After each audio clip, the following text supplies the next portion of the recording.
Welcome to soda Buti. So இந்த வீடியோவில் பார்க்க போகிறது அவதார் 3 படம் எப்படி இருந்துச்சுங்கிறது தான். அண்ட் இந்த படம் மட்டும் இல்லை, மொத்தமாக 3 பார்ட்டுமே தேட்டரில் எக்ஸ்பீரியன்ஸ் பண்ணக்கூடிய படங்கள்.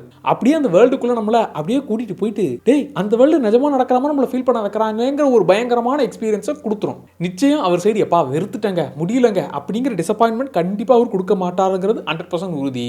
அந்த கான்ஃபிடென்ட் எப்போவுமே இந்த மனுஷன் மேலே இருக்குது. சரி, இந்த அவதார் 3 எப்படி இருந்துச்சுங்கிறத பார்த்துடலாம். ஆக்சுவலாக பார்ட் 1 பார்ட் 2 ரெண்டுத்தையும் பார்த்துட்டு இது போனால் தான் புரியுமான்னு கேட்டிங்கன்னா, எப்போ அந்த கேரக்டர் என்ன பண்ணியிருக்காங்கன்னு தெரியும்னா உங்களுக்கு இந்த படம் நல்லாவே கனெக்ட் ஆகும். ஏன்னா அதில் இருக்கிற பிரச்சனைகள் முக்கியமாக பார்ட் 2 இருக்கிற விஷயங்கள் தான் நிறைய இதில் ரிப்பீட் ஆகும். அதனால் அந்த ஏரியாவில் நீங்கள் பார்த்துட்டு போவீங்கன்னா நல்லது. நம்ம சேனல்லே வந்து ஃபுல் ரீகேப் டீட்டெயிலாக கொடுத்துருக்கிறேன். ஸோ அதையுமே செக் பண்ணிட்டீங்கன்னா ஸ்ட்ரைட்டாக பார்த்துட்டு வந்து புரிஞ்சிச்சுப்பா இந்த கேரக்டர் இவங்க தான் அப்படிங்கிற மாதிரி உங்களுக்கு கிளியர் ஆகிடும்.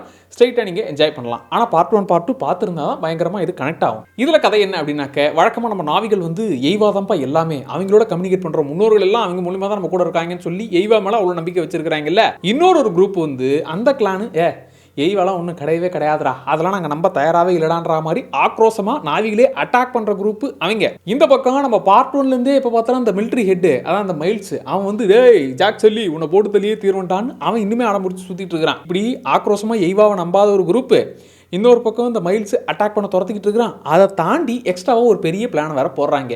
இது எல்லாத்தையும் எப்படி நம்ம ஜாக் சொல்லி அதுக்கப்புறம் அவங்களுடைய குடும்பத்தார் சமாளித்து மீண்டு எழுந்து வந்தாங்க, போராடி எப்படி ஜெயிச்சாங்க, அதுதான் இந்த படம். பாசிட்டிவ் ஏரியாவை பொறுத்த வரைக்கும் அந்த வேர்ல்டை காட்டின விதமாக இருக்கட்டும், கடைசி அந்த ஃபைட் சீக்வன்ஸ்லாம் சும்மா பிரம்மாண்டமாக எப்பறம் அந்த மனுஷன் யோசித்து அதை விஷுவலாக காட்டுப்பாரு அப்படிங்கிற ஒரு மேஜிக்கை இன்னுமே ஃபீல் பண்ண வைக்கிறாரு. ஏன்னா ஃபஸ்ட்டு பார்ட் வந்தப்போ அப்போ அவ்வளோ டெக்னாலஜி இல்லை, அதில் வந்து செம்மையாக பண்ணியிருக்காருல அப்படிங்கிற ஒரு ஃபீலை அப்போ கொடுக்கலாம். அதே ஃபீலை இப்போவும் கொடுக்குறதுங்கிறதெல்லாம் பெரிய விஷயம். அதை பிரம்மாண்டமாக தேட்டர் எக்ஸ்பீரியன்ஸாக கட்டாயம் உங்களை சாட்டிஸ்ஃபை பண்ணிடுவார். போன பார்ட்டில் அந்த டுல்குன் வந்துச்சுல்ல, இதில் அதை விட பயங்கரமான அந்த டுல்குன்ஸு பயக்கான்ஸுன்னு மொத்தத்தையும் இறக்கி கடைசியாக அந்த ஃபைட் சீக்வன்ஸ்லாம் டேய் என்னத்தெல்லாம் நான் பார்க்குறேன் அப்படிங்கிற மாதிரி பயங்கரமாக அதோட கனெக்ட் ஆகி அந்த ஃபீலெல்லாம் வேறு மாதிரி கொடுத்து விட்டாரு. டுல்குன்ஸு பயக்கான்ஸு அந்த ஃபைட் சீக்வன்ஸு புதுக்கெலாம் அடிச்சுக்கிறதுன்னு ஒரு முரட்டை எக்ஸ்பீரியன்ஸாக கிளைமேக்ஸில் கொடுத்துட்டாரு. ஸோ அந்த வேர்ல்டை இன்னும் என்னெல்லாம் இவர் காட்ட போகிறாரு அப்படிங்கிற ஒரு எக்ஸைட்மெண்ட்டை இன்னுமே மெயின்டைன் பண்ணுறாரு. ஃபஸ்ட்டு தடவை எப்பா இந்த பேண்டோராலே இவங்க இருக்கிறாங்கப்பா அப்படின்னு காட்டுறது ஓகே, அதுலேயே வேறு வேறு கிளான்ஸ் இருக்காங்க, கடலில் மக்கள் வாழ்கிறாங்க,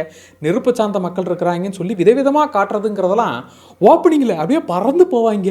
அவங்க ஆச்சரியப்படுற மாதிரி செம்மையாக இருக்கடா பறந்து போகிறதுலாம் அப்படிங்கிற மாதிரி அங்கே ஒரு அந்த இடத்துல ஃபைட் சீக்வன்ஸ்லான்ற மாதிரி நிறைய விஷயங்கள் பண்ணியிருந்தாரு. அண்ட் கேரக்டர்ஸை பொறுத்தவரை ஜாக் சொல்லி அவர் பார்ட் 2ல வந்து எப்பா சண்டை வேணாம்ப்பா சண்டைலாம் ஆகாதுப்பாங்கிற மாதிரி அமைதியாக இருக்கிறாளா, அதனால என்னையா நீங்கள் ஃபஸ்ட் பார்ட்லாம் நல்லா சண்டைலாம் போட்டால் என்ன நீ அமைதியாகவே இருக்குங்கிற மாதிரி இருந்துச்சுல, இதில் வாங்க சண்டைக்கு வாங்கங்கிற மாதிரி அவர் இறங்குறது. பத்தாவது மற்ற கேரக்டர்ஸ்லாம் அந்த லோக்கும் டுல்குனுக்கு இருக்கிற அந்த ஒரு பாண்டிங்கு, மற்றபடி இவங்களுடைய குட்டி பசங்க, இன்னொரு மற்ற கேரக்டர்ஸ் அவங்களுடைய ட்ராக்குங்கிற மாதிரி இப்படி ஏகப்பட்ட கேரக்டர்ஸோடைய இந்த எமோஷனல் ஏரியாவுமே நல்லா இருந்துச்சு.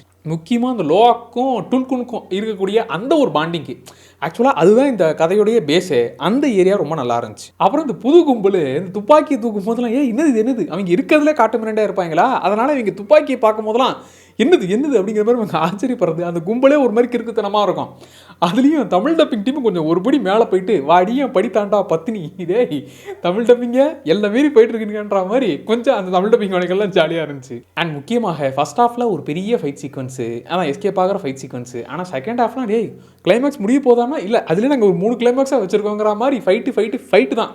ஆக்சுவலாக இந்த பார்ட்டை பொறுத்தவரை ஆக்ஷன் அதிகப்படியாகவும் கூடவே எமோஷனல் அதுக்கு ஈக்குவலாக அதிகப்படியாகவும் இருந்துச்சு.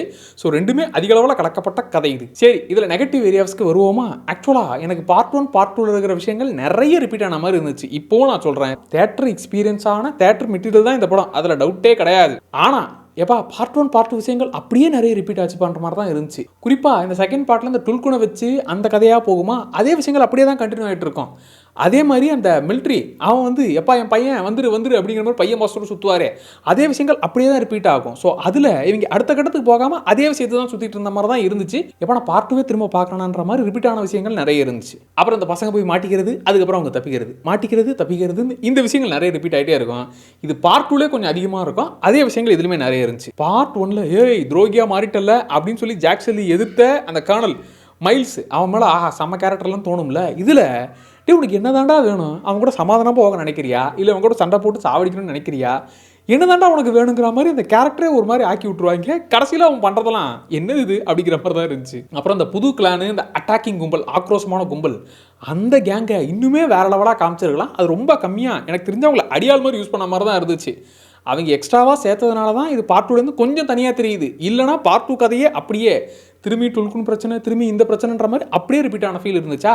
எனக்கு இந்த புது கிளானை இன்னுமே கொஞ்சம் டீட்டெயிலாக காமிச்சிருக்கலாம். அந்த கேரக்டர்ஸ்லாம் அவங்க ஆக்ரோஷமான ஆட்கள், ஆனால் அளவாக யூஸ் பண்ணி அடியால் மாதிரி யூஸ் பண்ண மாதிரி தான் இருந்துச்சு. எனக்கு இது கிளைமேக்ஸ் முடித்த விதத்திலே எப்பா கம்ப்ளீட்டாக முடிச்ச ஒரு ஃபீல் தான் இருக்குது. 4 and 5 திரும்பியும் ஒரு அவதார் வேர்ல்டுக்குள்ளே சுற்றிக்கிட்டு இருக்காமல் வேறு வேர்ல்டை அவர் காட்டலாம். ஏன்னா எமோஷனல் சைடும் ஆக்ஷன் சைடும் பயங்கரமாக புது வேர்ல்டை நம்மளை நம்ப வைக்கக்கூடிய அளவுக்கு பண்ணுறாரு. ஆனால் திரும்ப திரும்ப அவதாரே எப்பா அவதாருக்குள்ளே நீங்கள் இருக்கிறீங்க, கொஞ்சம் வேறு ஏரியாவுக்கும் வாங்கங்கிற மாதிரி தான் ஃபீல் ஆச்சு.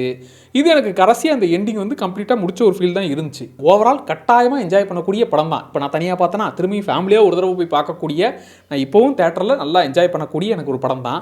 ஆனால் நிறைய விஷயங்கள் ரிப்பீட் ஆனால் அந்த ஒரு விஷயமும் எனக்கு ஃபீல் ஆச்சு. அண்ட் தேட்டரில் படம் பார்த்தவங்க உங்களுக்கு எப்படி இருந்துச்சுங்கிறத மறக்காமல் கமெண்ட்டில் சொல்லுங்கள். நல்ல ஒரு படம் தான், ஆனால் பயங்கரமாக சாட்டிஸ்ஃபை பண்ணிச்சான்னா கிடையாது. அண்ட் இந்த படம் பார்த்தவங்க உங்களுக்கு எப்படி இருந்துச்சுங்கிறத மறக்காமல் கமெண்ட்டில் சொல்லுங்கள். சோடாபுடி சேனலை சப்ஸ்கிரைப் பண்ணிக்கோங்க. Tata bye.